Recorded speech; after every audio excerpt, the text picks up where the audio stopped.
தமிழ்நாட்டு அரசியலில் இதுவரை நடந்திராத பெரும் துயரம் நேற்று கரூரில் நடந்தேறியிருக்கிறது. ஒவ்வொரு அரசியல் கட்சி தலைவர்களும்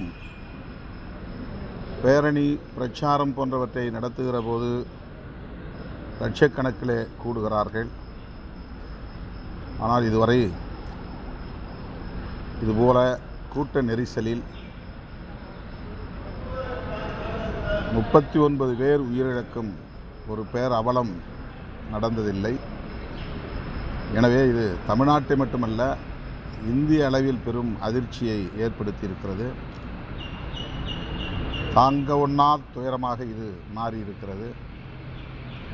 39 பேரையும் பறிகொடுத்து தவிக்கிற இந்த குடும்பத்தை சார்ந்த உற்றார் உறவினர்களுக்கு எமது ஆழ்ந்த இரங்கலை தெரிவித்துக் கொள்கிறோம்.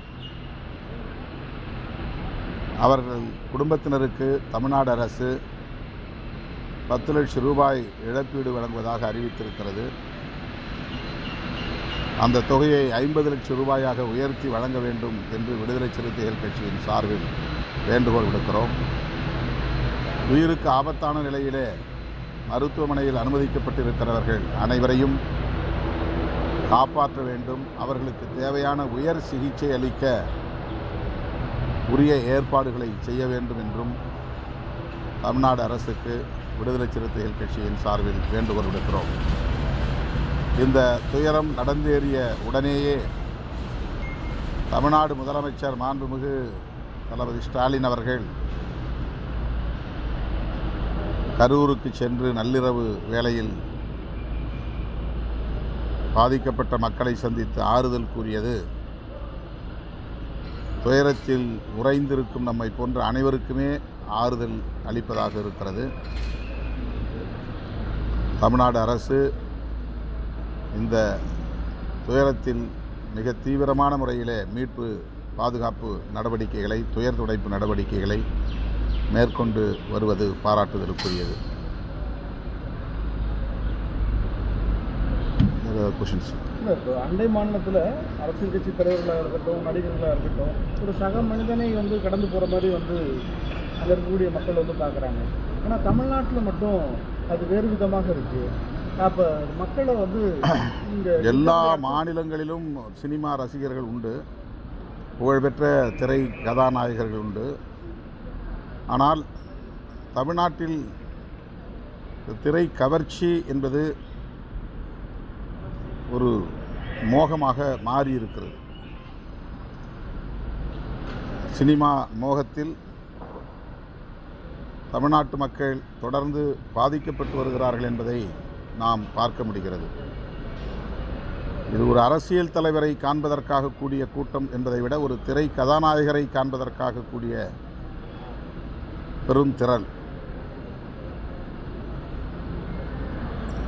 அரசியலில் சினிமா என்பது பிற மாநிலங்களிலும் உண்டு. ஆனால் தமிழ்நாட்டில்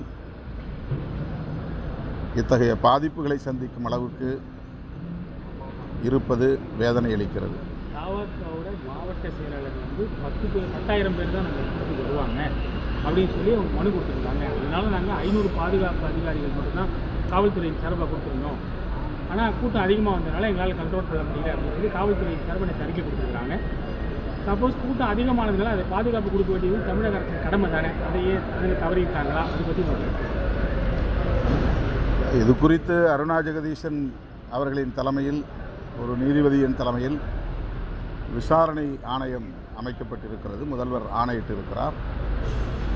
அவர்கள் விசாரித்து இதன் பின்னணி காரணங்களை கண்டறிந்து சொல்லுவார்கள். நாம் யூகத்தின் அடிப்படையில் எந்த கருத்தையும் சொல்ல முடியாது.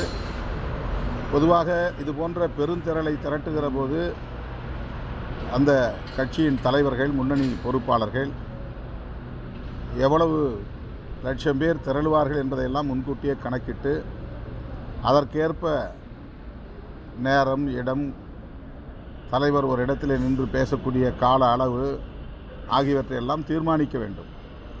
என்னதான் ஆயிரக்கணக்கான போலீசாரை கொண்டு வந்து குவித்தாலும் கூட நாமும் பொதுமக்களுடைய பாதுகாப்பிலே விழிப்புடன் இருக்க வேண்டும் என்பதுதான் 35 ஆண்டு கால பொது வாழ்வில் நான் அறிந்து கொண்ட ஒரு அனுபவம்.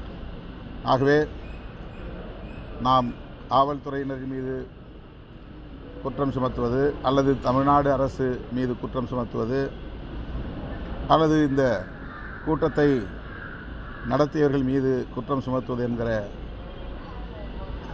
ஒரு நிலை இப்போதைக்கு தேவையில்லை என்று நான் கருதுகிறேன். துயரத்தில் துக்கத்தில் வீழ்ந்து கிடக்கிற மக்களுக்கு ஆறுதல் சொல்லுவதும் அவர்களை ஆற்றுப்படுத்துவதும் தான் நம்முடைய கடமை என்று உணர்கிறேன். எதிர்க்கட்சிகள் எந்தவித போராட்டம் நடத்தினாலும் காவல்துறை இப்படி தான் பண்ணுது, எதிர்க்கட்சிகளுக்கு அனுமதி தரதில்லை, அது இல்லாமல் பல நிபந்தனைகள் வைத்து கடைசி நேரத்தில் அவர்களுக்கு அனுமதி தராங்க, இதுவும் ஒரு காரணம் அப்படின்னு இபிஎஸ் குற்றம் சாட்டியிருக்காரு. இல்லை, எப்படியா இருந்தாலும் அனுமதி தரதான் போகிறாங்க. யாரையும் பேரணி நடத்தக்கூடாது, பிரச்சாரம் செய்யக்கூடாதுன்னு காவல்துறை தடுக்கிறது இல்லை. அவங்க நிபந்தனை கொடுக்குற போது இப்போ அவங்க இது மாதிரி ஒரு பிரச்சனை நடந்தால் பதில் சொல்ல கடமைப்பட்டவர்களாக இருக்கிறாங்க. அதனால தான் இந்த நிபந்தனைலாம் தர்றாங்க. நீங்கள் வண்டிக்கு மேலே உட்கார்ந்து வரக்கூடாது, ஒரு வண்டியில் இவ்வளோ பேர் தான் வரணும், இத்தனை மாதிரியான வண்டியில் தான் வரணும் அப்படிங்கிற ஒரு சில நிபந்தனைகள் விதிப்பது இதுதான். அந்த மாதிரி நாம தான் பாதுகாப்புக்கு உத்தரவாதம் கொடுக்கணுங்கிறதையும் காவல்துறை நமக்கு சுட்டி காட்டுறாங்க. நாங்கள் எத்தனையோ பேரணியில் இப்போ அண்மையில் திருச்சிராப்பள்ளியில் நடத்தின பேரணியில் லட்சக்கணக்கான பேர் திரண்டார்கள், இளைஞர்களும் திரண்டார்கள். இதேபோல் குழந்தைகளை தூக்கி கொண்டு ஏராளமான பெண்மணிகள் கலந்து கொண்டார்கள். எல்லா பேரணிகளிலும் இது வழக்கமான ஒன்று தான்.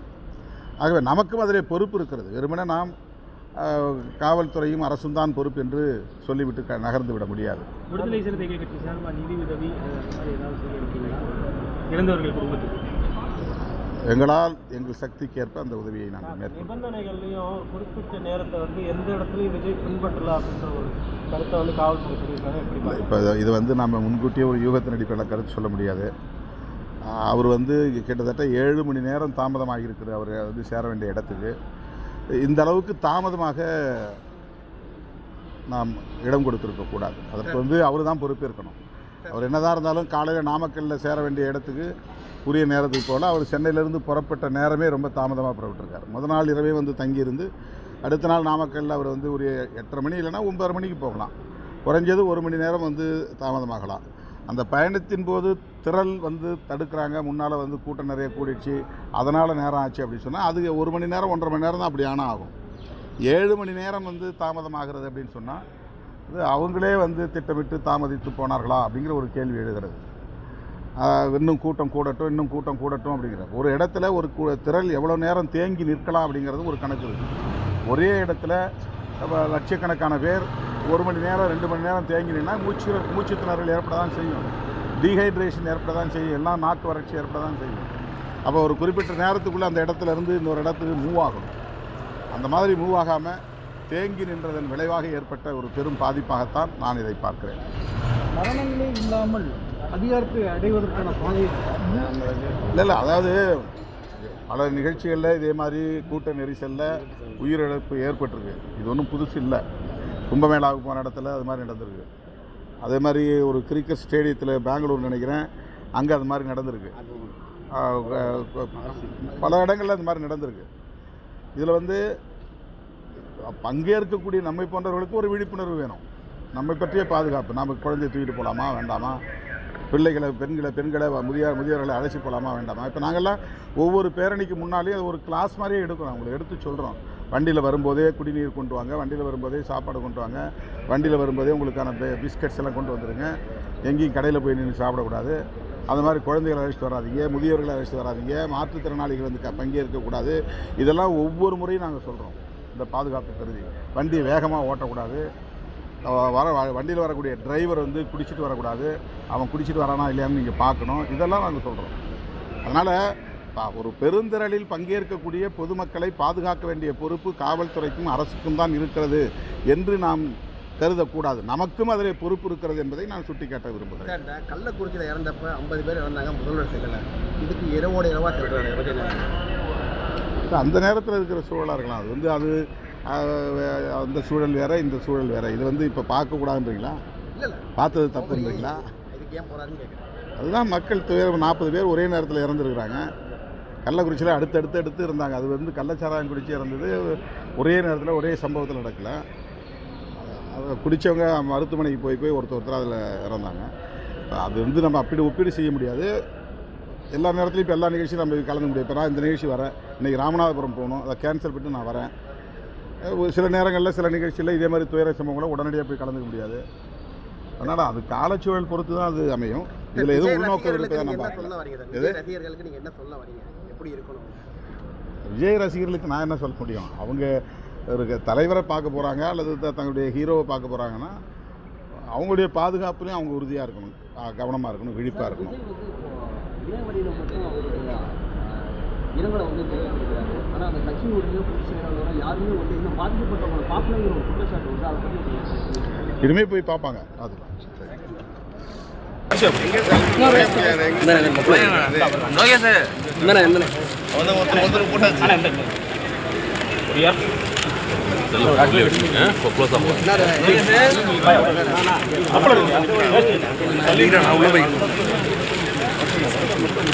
சரி இந்த தம்பி அப்படியே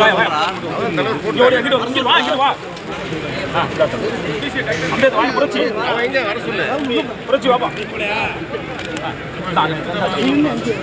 அப்படியே வரிசையில் அப்படியே பூரா அங்கே இருக்காங்க. அதை ஏற்பாடு பண்ணி ஆனந்த் இப்படி வாங்க இப்படி வாங்க கொஞ்சம் வைட் ஆகுங்க. ஆனால் கொஞ்சம் வைட் ஆகுங்க. அப்படியே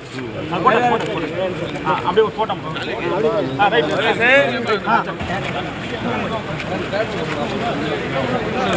சென்னைக்கு நீங்கள் சென்னையில் கூட்டு வந்து கை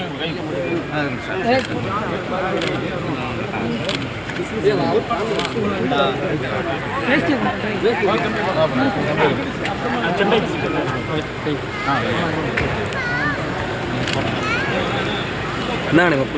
ஆனந்தண்ணே அப்படி சைடில் வாங்க. தம்பி போட்டோ அடிங்க. போட்டோ தம்பி போட்டோ ஆனந்தண்ணே அப்படியே உள்ள வாங்க.